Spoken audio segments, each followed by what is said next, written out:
Kajol man from me, Hrishi K and everybody at radio. I have to say this, the last time I met you during Dilwale, the first 3 minutes of the interview was just about how much I love you and what a fan I am. So this time I told management that I try and keep it a little short, but I just love you and I'm so happy just to be in the same room as you. Thank you. Thank you so much for that compliment. I really appreciate it. Dubbing is not an easy art. But, Not at all. You've done your fair share of it through the years, but being in that dark room and lip syncing, matching, getting the emotion right. Do you have a pilot track when you dub something like this? They had a pilot track, yes, which they had done, but I think it also depends on, it's got to do with speech pattern more than anything. And at the end of the day, when you're translating from English to Hindi, it is always a mess. So I think to get the emotion right and to get at the same time to make it sound colloquial and not sound odd and strange and weird is, I think, the tricky part in it. Doing animation again is a big challenge because it's not a live character. So how did you decide you're going to pitch it in a particular way? Do you have to work on that to get the right pitch, or do you just use your natural voice? A little bit of both, actually. I think you have to, work at it and work around it. There are lots of things there are lots of technical issues that crop up without you realizing it. So I think that's something that you have to kind of work around. And at the same time, you have to realize that there is a graph that you're taking this character through. So it's a lot like actually doing the film, but yes, without all the physicality involved in it. And why in particular did you choose Elastigirl? I'm sure over the sands of time, many people must have asked you to do animation, to do a film like this. But why did this immediately strike a chord? I think it's also got to do with the entire film. I liked the idea of, the way the film is about a family. The film is about, it has that ironical humor of a woman going out to work and what happens to the house when she's not there. It's like you don't miss what you don't have, but it's like when you have it and you lose it, you miss it all that much more.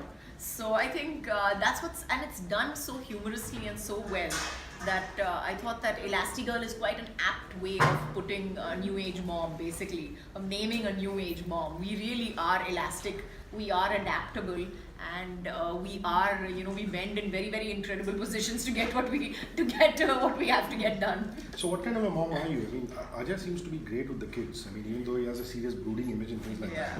I've seen him around kids and he's wonderful. So when you leave the kids alone with him, are you the kind of mom who keeps calling after every hour to check, or you say, no, it's okay, I've got my me time now? I've trained him really well. So yeah, I've trained him really well. So by now, he knows exactly what I would like him to do and not do. But having said that, in this but really, to be honest, let's be really honest about it. He is really, he tries very, very hard, and I think that's what really makes him a fantastic parent. Is that he really wants to be there. He wants to do well, and he wants to take care of his kids. I remember many years ago during an interview you said that your daughter says that dad does all these fun movies, a lot more fun than yours. Yeah. Has it changed now? Are they excited about you being in Incredibles yes. 2? Incredibles 2, yes, but I think my daughter still has the same impression about any other movies that I'm actually working on. She's like, why are you doing these, cranky films? Why do you have to do these films where you have to cry so much? I just don't get it. I'm not watching any movies with you crying in it. So I was like, but I didn't get my way in that particular thing. But she's really excited about Incredibles 2. She's like, oh God, Mom, you're doing Incredibles 2. That is so cool. So yeah, everybody's excited.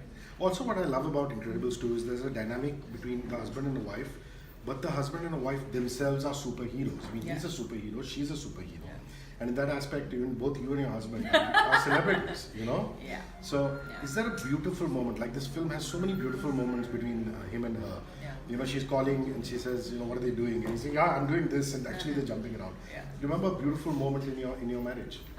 I don't know about beautiful moment, but that's pretty much exactly what happened when I've called up in the beginning. Initially with when Nissa was much younger, so before the training actually took place. So at that point of time, so yeah, there were times that I called up and I was like, oh, is she okay, baby? She's had her food, she's okay. And he's like, yeah, don't worry, it's all sorted. And I go back home and she's like, don't worry, she ate she ate really well, and she's gone to sleep now. And I know that, I just know for a fact that it's all a lie. So yeah, there have been times like that, but like I said, I've really trained him well now, and he knows exactly what to do and what not to do. Also, do you actually watch the original pilot in terms of the direction, or do you just do your own thing? Because Holly Hunter's voice, Yeah. the original. Yeah. So was that ever a reference point, or you just said, I've got to do my own thing? Of course, that is a reference point that you have to take everything into consideration when you are dubbing for the film, because at the end of the day, that there is that much amount that you can do with it, and it's like I said before, it's a speech pattern that you're copying. It's not your own. It is somebody else's speech pattern that you have to copy, and again, the meaning of this sentence has to be translated into a different language with approximately those many words, and hopefully with lip sync. I mean, the technicalities are mind-boggling.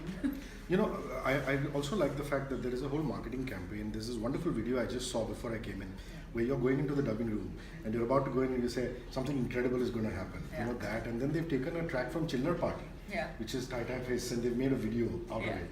Okay, I haven't seen that one. It's Yeah. beautiful. So they've taken that song and they've cut visuals to this. So when you sign on, do you sign on for the whole package? It's obvious you are, because you're really involving yourself even in the marketing of it. Yeah, I definitely do, and I think you have to. I think it's like I said before, you're not going to see my face on the screen, right? So I have to be involved at least in this aspect of it. And yes, it has to be a complete package. It would not be, they would not sign me on otherwise. They would have to sign some dubbing artist, obviously, who will, who will just dub the film and go off. So I mean, it's not like you're going to, not like Elastigirl is actually going to sit here and do an interview with you. So. But back in the day, it was all about dubbing. Now they're doing a lot of sing sound in cinema. What do you prefer personally as an actress? I personally hate dubbing, but I don't think that the way we shoot our Bollywood films, sync sound is applicable for too much. Yes, it is applicable for a lot of the film, but not the whole of it. You will have to dub some parts of it. Well, I know now that your favorite animation character is Elastigirl. But other than this, is there an animation character that you've really loved? What do the kids love? Who are the family favorites as far as animation characters are concerned? Are they Batman kind of people, Spider-Man kind of people? Or I'm a Superman kind of person. So I've read Superman comics from the time that I could read, literally. So one of my favorite things in my life was like this huge big Superman comic book, which had like his whole life history in it. So I've watched all the old Supermans and the new Supermans, and of course the old Supermans rock. So Christopher Reeve used to be one, yeah? Awesome. I mean, best Superman ever. So yeah, Christopher Reeve's amazing. And like I said, he's my favorite. But yes, they have so many amazing superheroes these days that honestly you're like spoiled for choice. Literally. So who do we pick?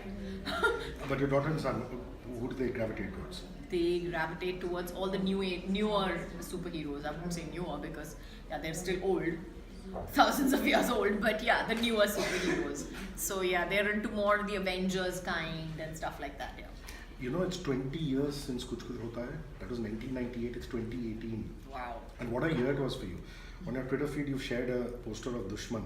Your memories of 1998 and 20 years of this mammoth film, Kuch Kuch Hota Hai. I'm sorry, I'm digressing a little bit, but you have to share this for your audience. What do I say? I think Kuch Kuch Hota was an amazing film while we were making it. We loved it. We enjoyed it thoroughly. I think somewhere down the line, the fact that we were all friends and working well together also added to the film. I hope and pray.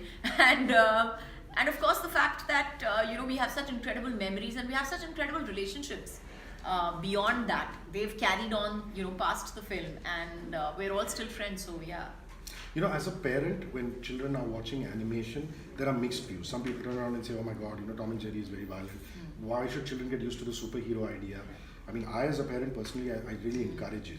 So what is your message to parents out there? These big summer blockbusters with superheroes, do you take the family out when these popcorn films come out? Yes, definitely we do. My personal viewpoint on this is that it's animation, and you have to realize that your kids know the difference between animation, make-believe and reality. Lovely. My last question is there somebody today, a youth icon amongst the young that you really admire? And who would that be and why? youth icon that I I mean, really there's so admire. many, whether they're actresses or people, everybody admires you so much. But amongst the young brigade, Yeah. who do you look out and say, wow? You know, honestly, I think all of them. I have to say that I have to be like brutally honest about it to say that when I started, I was 16 years old, and at that point in time, I had no clue about anything. Like I literally took 5 films to figure out, you know, how to do things, and you know how to work around things and work around people. And I just respect this entire new lot so much for you know, having rehearsed all this by the time they were 12, so that by the time they're 16 they're in movies and they already know exactly what they're going to do, how they're going to do. They have had their dance classes and action classes and Twitter classes and Instagram classes, and you know, I think it's fantastic that they're so very well prepared to handle this entire media masala that they are on. So I mean, hats off. It takes a hell of a lot of work, and I get tired just looking at it. So I'm really impressed with this entire whole lot. Like hats off, literally, like truly. Like, some names come to mind? Virat Kohli, Everybody. Arya, yeah. Everybody, all of them for that matter. I won't say any name in particular because I really think that all of them it's become a requirement to, you know, enter the film industry. It's become like, literally become like, you know, you feel like the, you know, drag racing or something like that, you know, like all the cars are at the starting line and the you know, the tires are like, and the gears are going, and like everybody is about to go off, you know, it's like watching that race happening, literally. So, I mean, hats off. I don't know whether I have that much ambition in my soul. I really don't. You're such a voracious reader. What are you reading now? I mean, is there something that you can... You know, pass on actually, with? honestly, I am so into. It sounds really odd when I say it, but I truly am into I read young adult fantasy right now. So I think what they write for teenagers right now is they have better writers right now writing for teens than for adults. So is there a writer that comes to mind? Fabulous writers. There's this superb writer, actually. There are so many. There's a lovely writer called Leila Attar. Obviously, I don't know whether she's a Kindle writer.